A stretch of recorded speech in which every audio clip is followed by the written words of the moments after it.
Rise Up and Run, a podcast featuring stories of deliverance and transformation through the power of Jesus Christ that allows people to rise up from bondage and run in freedom. I'm your host, Janice. Welcome to the very first episode of Rise Up and Run. I am doing this as an act of obedience because God has put this on my heart for probably almost a year, the past year, and He has been telling me to share about His miraculous love for us and how His grace can get us through some really hard times. So as your host, I just want to give you a little heads up or a little background on what got me interested in doing this. So as I said, my name is Janice. I live in Iowa. I am married to Bob, and we have 4 kids together. About 5 years ago, I retired from my job. I worked for the state of Iowa as a probation and parole officer. And after 33 years of service, I retired. I loved my job. And surprisingly, some people might be surprised, I really liked the men that I worked with. I didn't work with juveniles. I worked with men. No women, just men. And I think one of the hardest parts for me was getting to know these guys and seeing them come out of prison or getting sentenced on probation and just having that fire in their eyes that, man, I am going to make it this time. I'm not going to screw up this time for sure. I'm going to make it.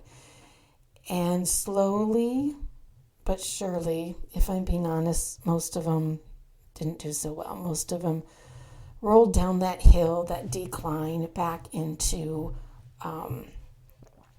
where they started. And if you think about it, that's really hard to do, to change your life. So if someone said to you all of a sudden, okay, Susie, you can no longer hang around the people that you call friends. Your family members are no longer people that you should associate with because of the fact that they're involved with crime and drugs just as you are, and you're trying to get out of it. And also, you know that 25-year addiction that you've had with marijuana or drugs? You got to stop doing that too, and no drinking. So, it's no wonder that people have a hard time acclimating back into the world that won't allow for them to do those things. So we're basically saying, change your whole life right now. And, very few people are able to do that. So about 2.5, almost 3 years ago, God was just really putting it on my heart that I needed to start a program with men that were trying to transition back into the community. And I wanted it to be faith-based because, in my opinion, that's the only thing that's going to really change lives if you get that heart change. So I prayed, and I knew He wanted me to do it. I knew God wanted me to do it. I just had no idea. It was like, God, can you give me a hint over here? Or can you kind of show me something? And it was just hanging on my heart for over 2 years. Some people retire from their jobs, especially in that line of work. Let me tell you, it can be hard. People would always say, do you ever get scared? And, usually no, but sometimes, yeah. And I always tell people, if I don't remember supervising you, it's because you did okay. So the ones that I do remember are the ones that were really, really hard to love, or they were the ones that just blew it out of the water and did fantastic. So my heart has just always been inclined to those guys.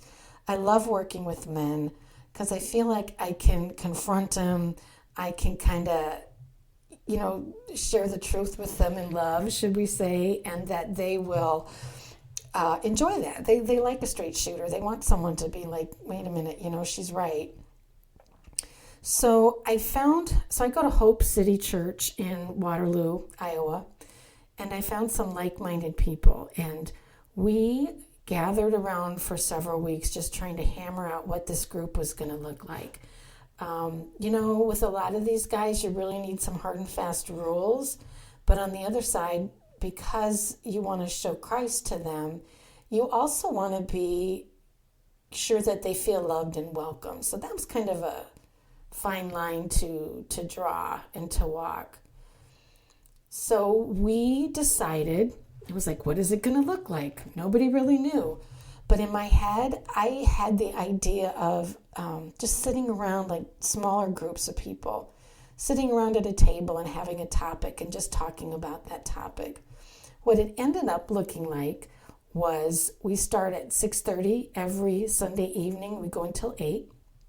The first thing that we do is provide a meal, and there is an awesome grocery store nearby that has agreed to provide meals for the next 2 years. What an answer to prayer. And then at about 7, after their smoke break, we sit in a giant circle and somebody will have a topic, and usually related to the sermon that we heard that day, and we'll just go around and share. And you might think that a lot of the fellas would be hesitant, should we say?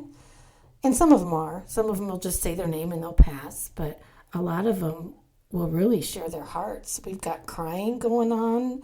We've got people talking about things that they're afraid of, relationship problems.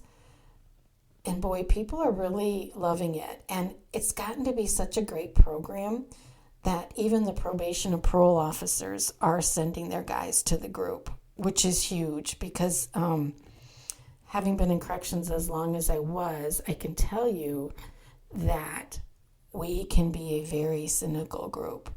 And I think that's because you don't often see successes. You will often see people coming back through that revolving door year after year after year. And then pretty soon here comes their kids doing the same thing. So it can be really, I don't want to say thankless, but you just get tired.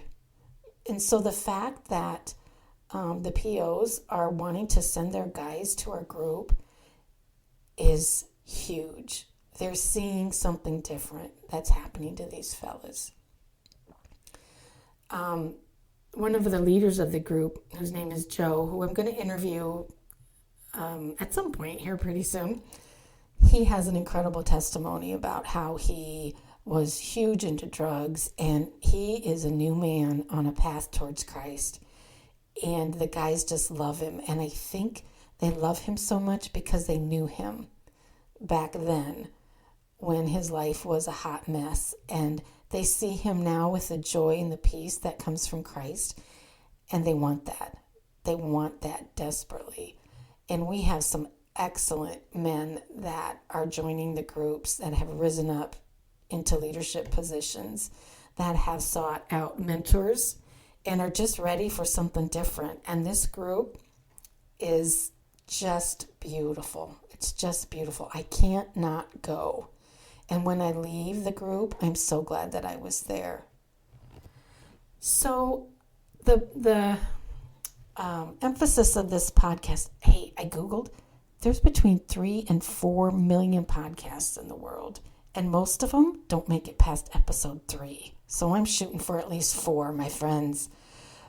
But the emphasis will be on sharing these stories of people not just coming out of addiction, but maybe eating disorders. Or I can share with you experiences that I've had in my 60 years of life on this earth, and just about how God can do amazing things, more than we can ask, think, or imagine.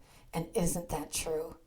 So I'm really looking forward to chatting with you all, or letting you comment and let me know what you'd like to hear maybe, or what you'd like to talk about.